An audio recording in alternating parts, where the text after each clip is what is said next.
All right, Joe here, doing a little video on how to adjust your Apple CarPlay volume on your built-in Maps app on your Apple phone.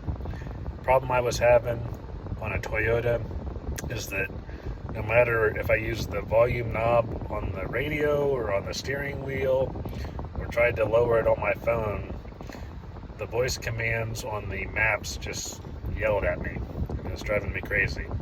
But I finally figured out how to fix it, so I'm going to share it with you right now. So here's what you do. You go to menu,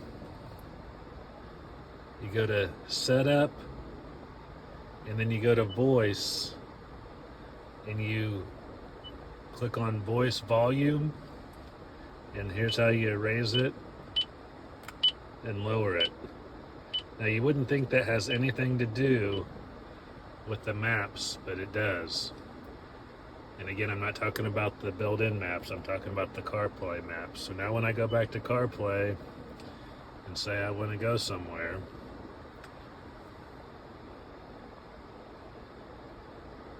starting route to home. it's a nice, Proceed reasonable to voice access level. Then turn right. So anyway, that's how you do it. Hope that helps you. It was driving me crazy. I was trying to listen to Spotify on my Apple CarPlay, and every time the maps would come on top of that, it would just blast on top of it, and I couldn't figure out how to fix it, and that's what I finally came up with, and that works well. Hope that helps you out. Later.